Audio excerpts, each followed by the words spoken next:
Morthylla by Clark Ashton Smith. In Umbri, city of the Delta, the lights blazed with a garish brilliance after the setting of that sun, which was now a coal-red decadent star, grown old beyond chronicle, beyond legend.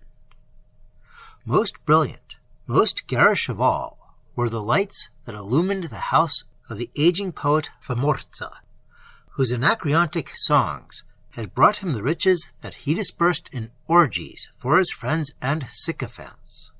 Here, in porticos, halls, and chambers, the cressets were thick as stars in a cloudless vault. It seemed that Morthylla wished to dissipate all shadows, except those in arrased alcoves set apart for the fitful amours of his guests. For the kindling of such amours there were wines, cordials, aphrodisiacs. There were meats and fruits that swelled the flaccid pulses. There were strange exotic drugs that aroused and prolonged pleasure. There were curious statuettes in half-veiled niches, and wall panels painted with bestial loves, or loves human or superhuman. There were hired singers of all sexes, who sang ditties diversely erotic, and dancers whose contortions were calculated to restore the outworn sense when all else had failed. But to all such incitants, Valzane, pupil of Morthylla, and renowned both as poet and voluptuary, was insensible. With indifference, turning toward disgust, a half-emptied cup in his hand, he watched from a corner the gala throng that eddied past him, and averted his eyes involuntarily from certain couples who were too shameless or drunken to seek the shadows of privacy for their dalliance. A sudden satiety had claimed him. He felt himself strangely withdrawn from the morass of wine and flesh into which, not long before, he had still plunged with delight. He seemed as one who stands on an alien shore, beyond waters of deepening separation. "What ails you, Valzane? Has a vampire sucked your blood?" It was Morthylla, flushed, grey-haired, slightly corpulent, who stood at his elbow. Laying an affectionate hand on Valzane's shoulder, he hoisted aloft with the other that fescenninely graven quart goblet, from which he was wont to drink only wine, eschewing the drugged and violent liquors often preferred by the Sybarites of Umbri. "Is it biliousness or unrequited love? We have cures here for both. You have only to name your medicine." "There is no medicine for what ails me," countered Valzane. "As for love, I have ceased to care whether it be requited or unrequited. I can taste only the dregs in every cup, and tedium lurks at the middle of all kisses." "Truly, yours is a melancholy case." There was concern in Morthylla's voice. "I have been reading some of your late verses. You write only of tombs and yew trees, of maggots and phantoms, and disembodied love.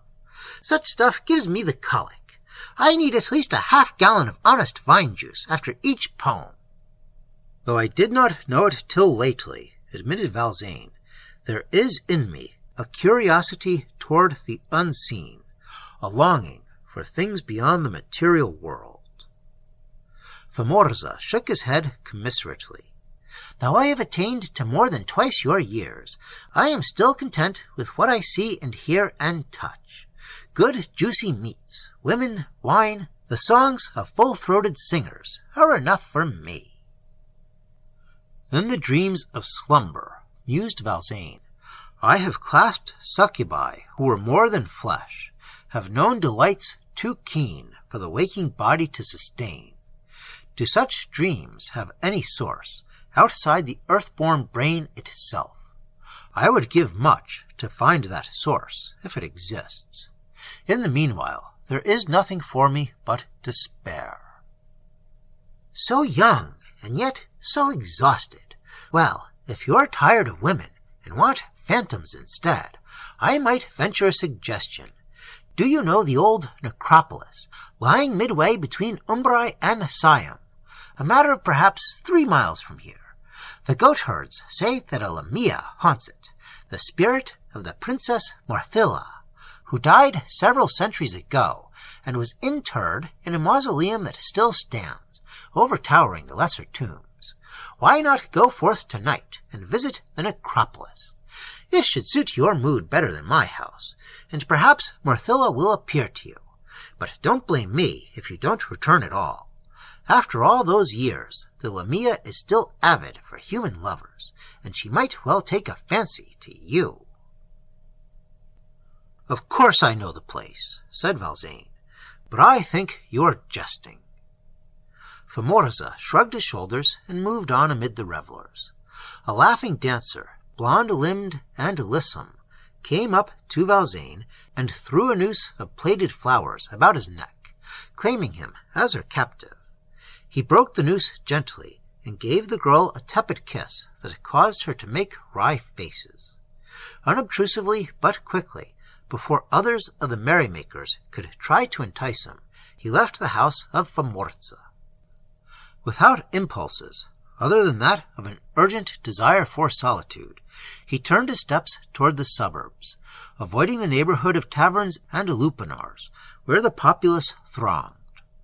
Music, laughter, snatches of songs followed him from lighted mansions where symposia were held nightly by the city's richer denizens. But he met few roisters on the streets. It was too late for the gathering, too early for the dispersal of guests at such symposia.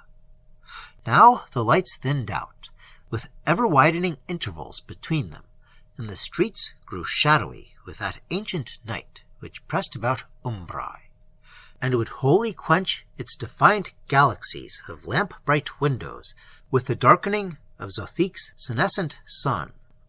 Of such things, and of death's encircling mystery, were the musings of Valzane as he plunged into the outer darkness that he found grateful to his glare-wearied eyes.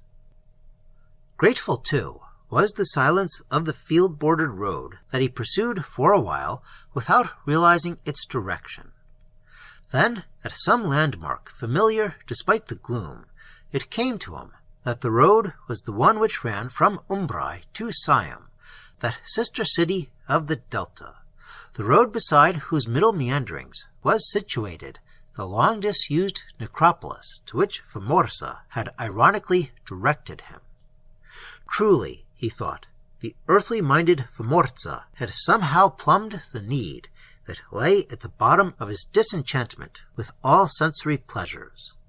It would be good to visit, to sojourn for an hour or so, in that city whose people had long passed beyond the lusts of mortality, beyond satiety and disillusion.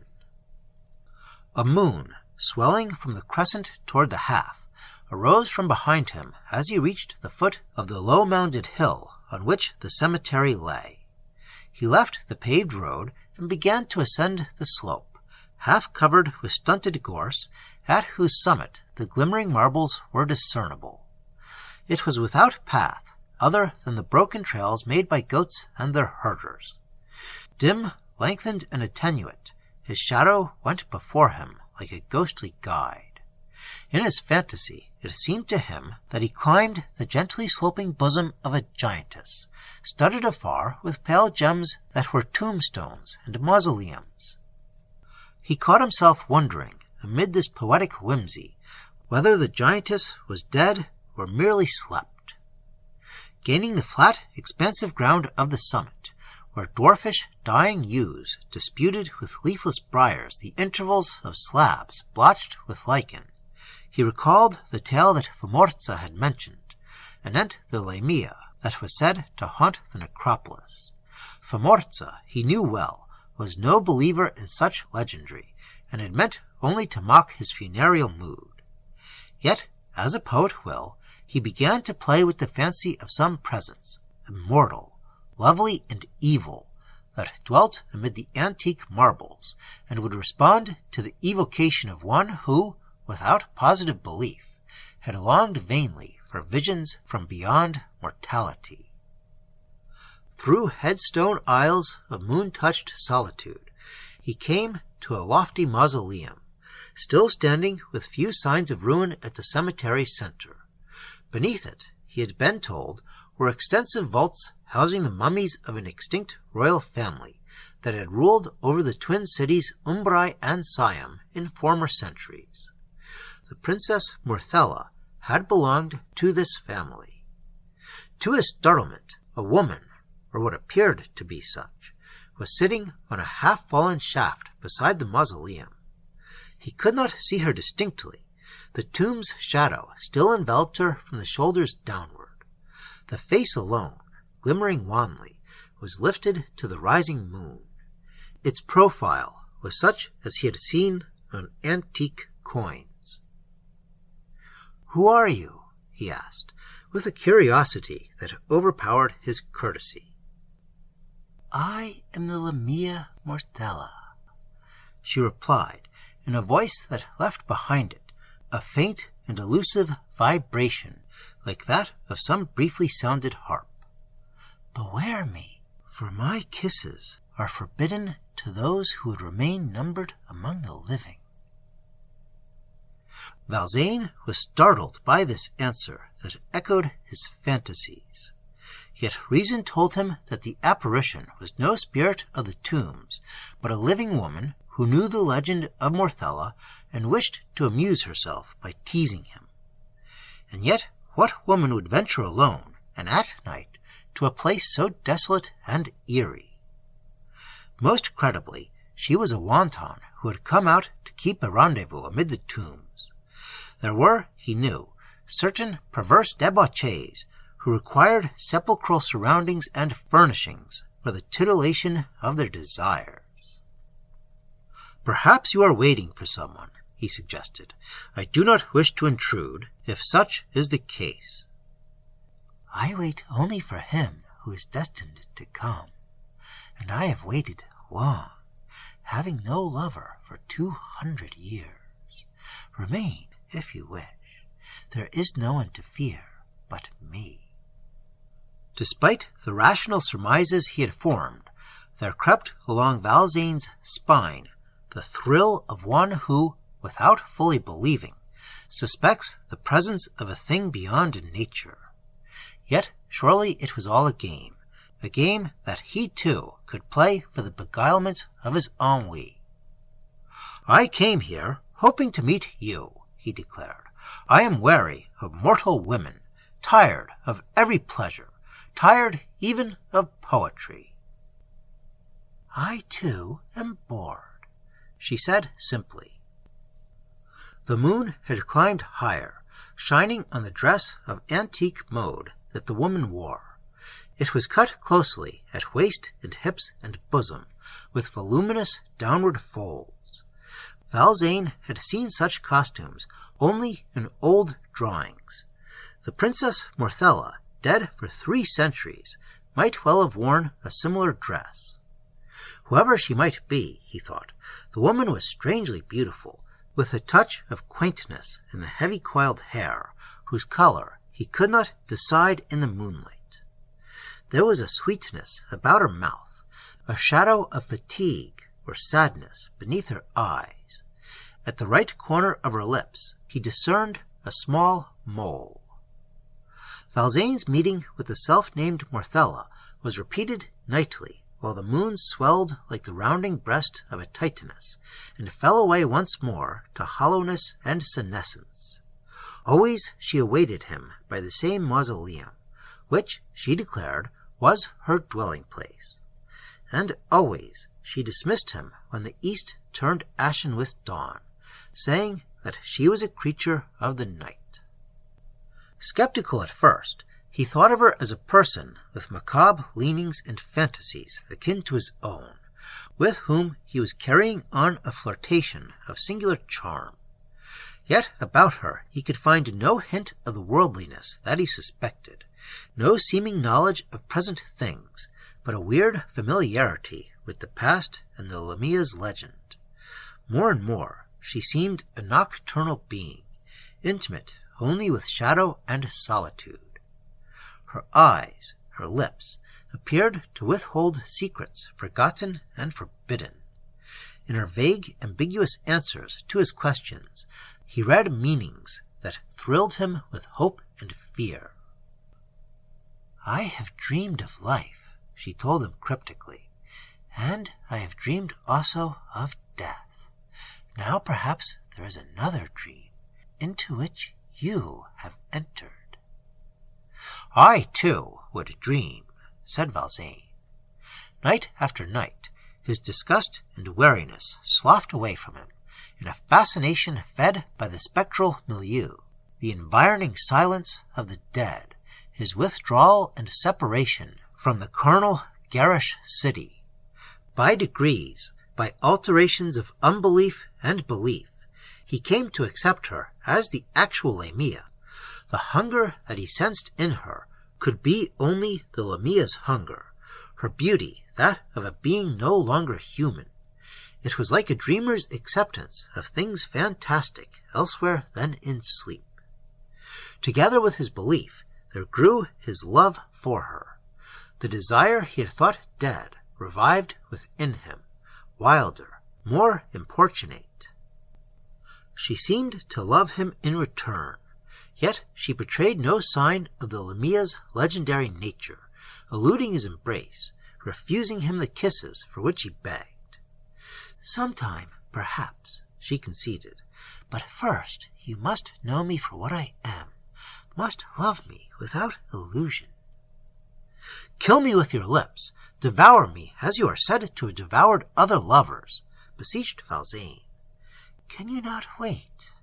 Her smile was sweet and tantalizing. "I do not wish your death so soon, for I love you too well. Is it not sweet to keep your tryst among the sepulchres?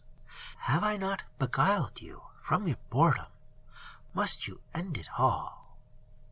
The next night he besought her again, imploring with all his ardor and eloquence the denied consummation. She mocked him. "Perhaps I am merely a bodiless phantom, a spirit without substance. Perhaps you have dreamed me. Would you risk an awakening from the dream?" Valzane stepped toward her, stretching out his arms in a passionate gesture. She drew back, saying, "What if I should turn to ashes and moonlight at your touch? You would regret then your rash insistence." "You are the immortal Lamia," avowed Valzane. "My senses tell me that you are no phantom, no disembodied spirit, but for me you have turned all else to shadow." "Yes, I am real enough in my fashion," she granted, laughing softly. Then suddenly she leaned toward him, and her lips touched his throat. He felt their moist warmth a moment, and felt the sharp sting of her teeth that barely pierced his skin, withdrawing instantly. Before he could clasp her, she eluded him again. "It is the only kiss permitted to us at present," she cried, and fled swiftly with soundless footfalls among the gleams and shadows of the sepulchres. On the following afternoon, a matter of urgent and unwelcome business called Valzane to the neighboring city of Siam, a brief journey, but one that he seldom took. He passed the ancient necropolis, longing for that nocturnal hour when he could hasten once more to a meeting with Morthylla. Her poignant kiss, which had drawn a few drops of blood, had left him greatly fevered and distraught. He, like that place of tombs, was haunted, and the haunting went with him into Siam. He had finished his business, the borrowing of a sum of money from an usurer.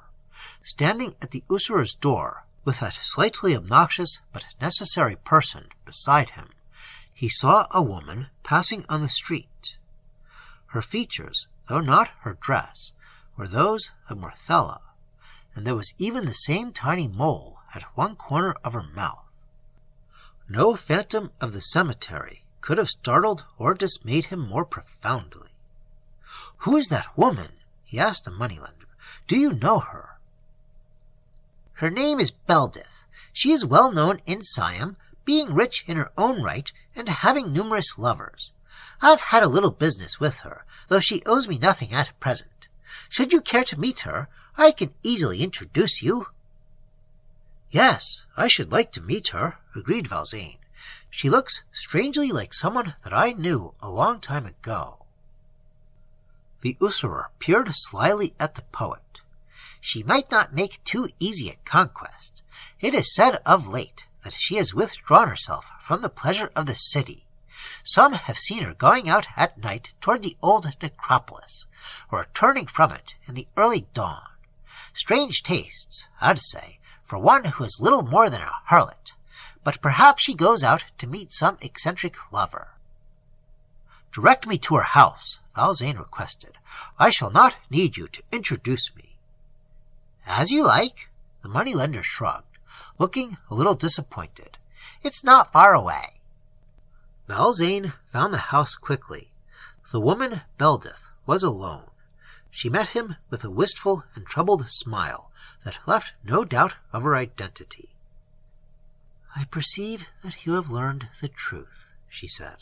"I had meant to tell you soon, for the deception could not have gone on much longer. Will you not forgive me?" "I forgive you," returned Valzane sadly. "But why did you deceive me?" "Because you desired it. A woman tries to please the man whom she loves, and in all love there is more or less deception. Like you, Valzane, I had grown tired of pleasure, and I sought the solitude of the necropolis, so remote from carnal things. You too came, seeking solitude and peace, or some unearthly spectre. I recognized you at once, and I had read your poems. Knowing Morthylla's legend, I thought to play a game with you. Playing it, I grew to love you. Valzane, you loved me as the Lamia. Can you not now love me for myself?" "It cannot be," averred the poet. "I fear to repeat the disappointment I have found in other women. Yet, at least, I am grateful for the hours you gave me. They were the best I have known, even though I have loved something that did not and could not exist. Farewell, Morthylla. Farewell, Beldith." When he had gone, Beldith stretched herself face downward among the cushions of her couch. She wept a little, and the tears made a dampness that quickly dried. Later, she arose briskly enough and went about her household business. After a time, she returned to the loves and revelries of Siam. Perhaps, in the end, she found such peace as may be given to those who have grown too old for pleasure. But for Valzane there was no peace, no balm for this last and most bitter of disillusionments. Nor could he return to the carnalities of his former life. So it was that he finally slew himself, stabbing his throat to its deepest vein with a keen knife, in the same spot which the false Lamia's teeth had bitten, drawing a little blood. After his death, he forgot that he had died, forgot the immediate past with all its happenings and circumstances. Following his talk with Famorza, he had gone forth from Famorza's house and from the city of Umbrai, and had taken the road that passed the abandoned cemetery. Seized by an impulse to visit it, he had climbed the slope toward the marbles under a swelling moon that rose behind him. Gaining the flat, expansive ground of the summit, where dwarfish, dying yews disputed with leafless briars the intervals of slabs blotched with lichen, he recalled the tale that Famorza had mentioned, anent the Lamia who was said to haunt the cemetery. Famorza, he knew well, was no believer in such legendry, and it meant only to mock his funereal mood.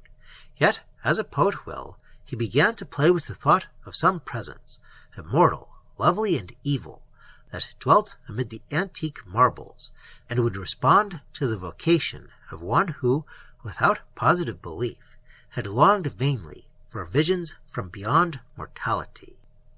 Through headstone aisles of moon-touched solitude, he came to a lofty mausoleum, still standing with few signs of ruin at the cemetery center.